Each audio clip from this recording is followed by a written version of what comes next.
सुप्रभात बच्चों। आज हम तृतीय पाठ जिसका नाम है शब्द परिचय 3 का अध्ययन करेंगे।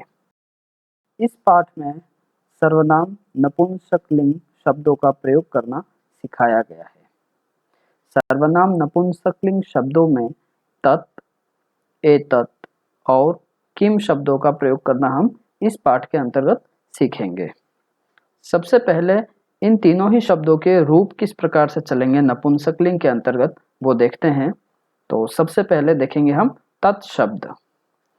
तत् का अर्थ होता है वह, और तत् नपुंसकलिंग शब्द के रूप चलेंगे एक वचन में तत्, द्विवचन में ते और बहुवचन में तानी। एक बार फिर से देखिए, तत् शब्द नपुंसकलिंग तत्, ते, तानी। तत् का मतलब वह, ते मतलब वे दोनों और तानी मतलब वे सब। तत्, ते, तानी, वह, वे दोनों और वे सब। इसके बाद दूसरा है एतत् शब्द। एतत् का अर्थ होता है यह, और इसके नपुंसकलिंग शब्द में रूप चलेंगे एक वचन में एतत्, द्विवचन में एते और बहुवचन में एतानी। एतत्, एते, एतानी। एतत् का मतलब यह, एते मतलब ये दोनों और एतानी मतलब ये सब। इसके बाद किम शब्द। किम का मतलब होता है क्या या कौन। मैंने आपको पहले वाले पाठ में बताया कि क्या का प्रयोग वस्तु के लिए होगा और कौन का प्रयोग किसी जीवित प्राणी के लिए होगा। और किम के नपुंसकलिंग शब्द में रूप चलेंगे एक वचन में किम, द्विवचन में के और बहुवचन में कानी। किम, के, कानी। क्या, क्या दो और क्या सब। अब इसके कुछ उदाहरण वाक्य देखते हैं।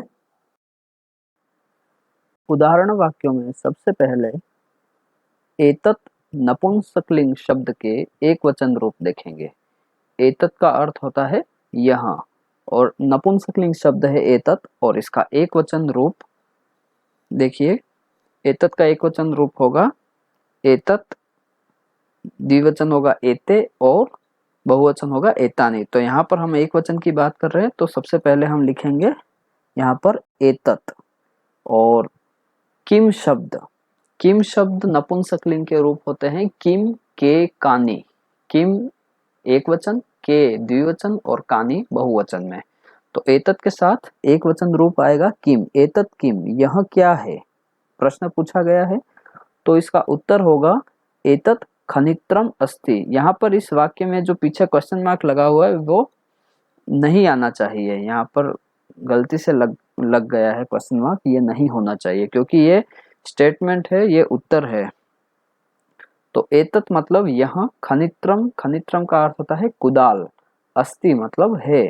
आपको इस व्यक्ति या इस मजदूर ने के हाथ में एक औजार दिखाई दे रहा है, इसको कुदाल कहते हैं, जिसे गड्ढा खोदा जाता है, और इसको संस्कृत में खनित्रम कहते हैं। एतत् खनित्रम अस्ति, यह कुदाल है।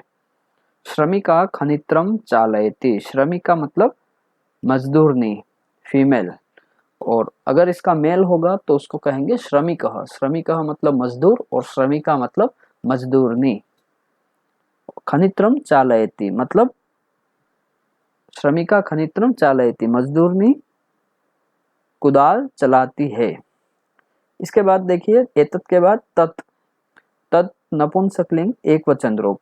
पहले हमने देखा था एतत् के एक वचन रूप, और अब है तत् का एक वचन रूप। तो तत् का अर्थ होता है वह। तत् किम, वह क्या है, तो उत्तर होगा तत् विश्राम गृहम अस्ति। आपको पिक्चर में एक विश्राम गृह दिखाई दे रहा है, मतलब जहां पर यात्री रुकते हैं और थोड़ी देर के लिए आराम करते हैं, जिसको हम रेस्ट हाउस भी बोलते हैं। तो तत् मतलब वह, विश्राम गृह है या विश्रामालय है।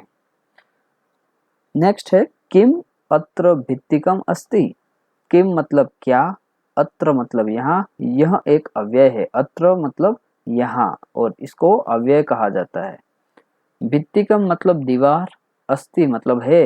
क्वेश्चन पूछा गया क्या यहाँ दीवार है, तो आपको यहाँ इस पिक्चर में दिखाई दे रहा है कि कोई दीवार नहीं है, तो उत्तर होगा अत्र भित्तिकम न अस्ति। अत्र मतलब यहाँ, भित्तिकम मतलब दीवार, न मतलब नहीं, अस्ति मतलब है, यहाँ दीवार नहीं है। इसके बाद देखेंगे, हमने एतत् और तत् के एक वचन रूप देख लिए। अब देखिए वापस एतत् आएगा और उसका एक वचन रूप होगा। तो एतत् का द्विवचन रूप होगा। एतत् का द्विवचन रूप देखो क्या होगा, एतत् एते एतानि। एतत् एते एतानि, एते द्विवचन में, इसी के साथ किम शब्द का द्विवचन रूप होगा किम के कानि, तो द्विवचन होगा के, तो एते के साथ आएगा हमेशा के। एते के, ये दोनों क्या है, तो उत्तर होगा एते अंगलियुके स्तः। एते मतलब ये दोनों, अंगलियुके, अंगलियुके मतलब होता है अंगूठियां, स्तः मतलब है। स्तः क्यों आया ये देखिए, अस धातु के रूप मैंने आपको जब बताए थे पहले वाले पाठ में, तो अस धातु के रूप लट लकार में जब हमने देखे थे तो अस्ति एक वचन में था, स्तः द्विवचन में और संति बहुवचन में। तो एक वचन वाक्यों के साथ हमेशा अस्ति आएगा, द्विवचन वाक्यों के साथ स्तः और बहुवचन वाले वाक्यों के साथ आएगा संति। तो यहाँ पर हम द्विवचन वाले वाक्य देख रहे हैं, तो इसलिए यहाँ पर स्तः का प्रयोग किया गया। और पहले वाले एतत् और तत् जो एक वचन वाले वाक्य थे, उन दोनों में ही देखिए अस्ति अस्ति आया था सब जगह। अब द्विवचन वाले में स्तः आया है। तो एते अंगलियु के स्तः, ये दोनों अंगूठियां हैं। सुवर्णकारः अंगलियु के रचयति। सुवर्णकारः मतलब सुनार, अंगलियु के मतलब अंगूठियां, रचयति मतलब बनाता है। फिर एतत् के बाद तत् का रूप, तत् के द्विवचन रूप। तत् का द्विवचन होगा तत् ते तानि, द्विवचन होगा ते। और किम का द्विवचन आपको पता ही है, किम के कानि, तो ते के साथ हमेशा के का प्रयोग किया जाएगा।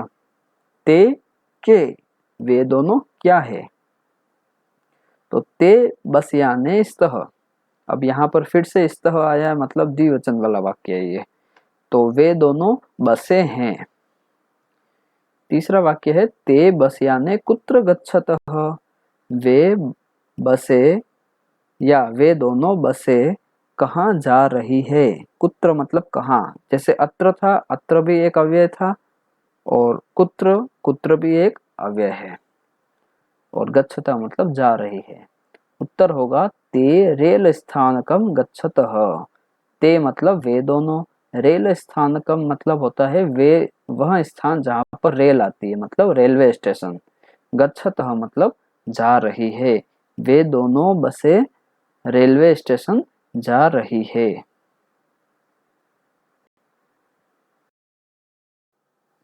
इसके बाद देखिए एतत् का बहुवचन रूप।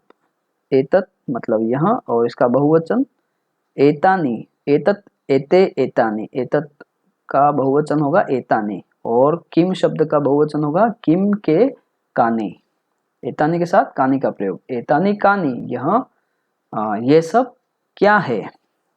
ये सब क्या है, चित्र में आपको दिखाई दे रहा है क्या है, एतानि कर वस्त्राणि संति। एतानि मतलब ये सब, कर वस्त्राणि मतलब रुमाल, और संति मतलब है बहुवचन।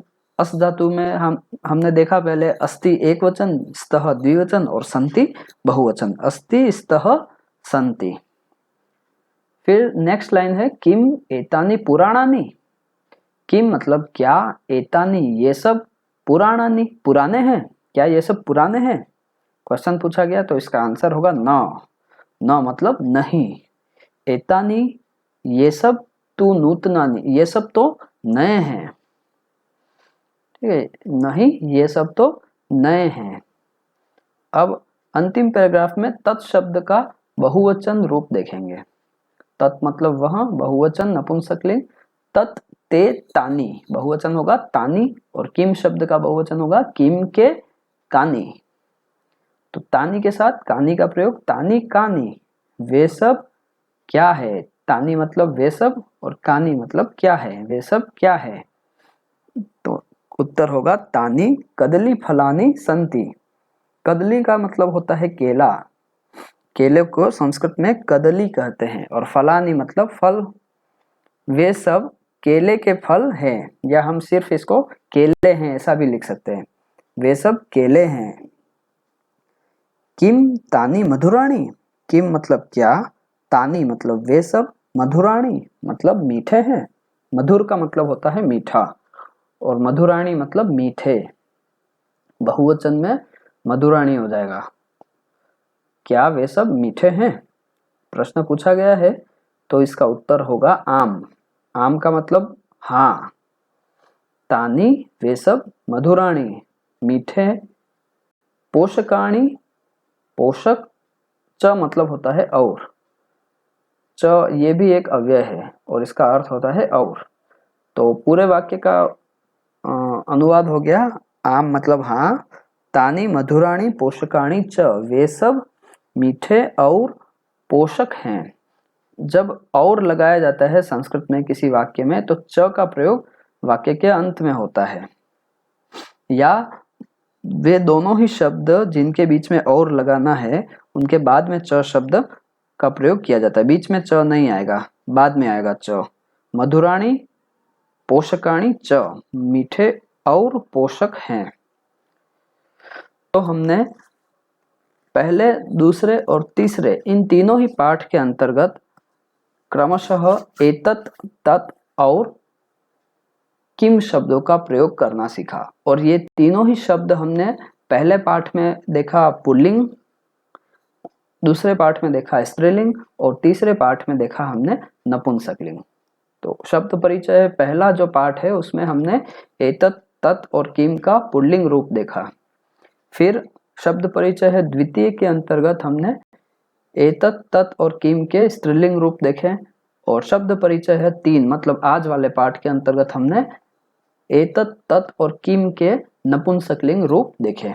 तो इस प्रकार से हमारे इन तीनों ही पाठों के अंतर्गत किम, एतत् और तत् इन तीनों ही शब्दों के पुल्लिंग, स्त्रीलिंग और नपुंसकलिंग तीनों ही लिंगों में रूप हमने पढ़ लिए। उम्मीद है आपको ये तीनों पाठ आसानी से समझ में आ गए होंगे, और आप इन्हीं पाठों के आधार पर नए वाक्यों का निर्माण भी कर सकेंगे। धन्यवाद।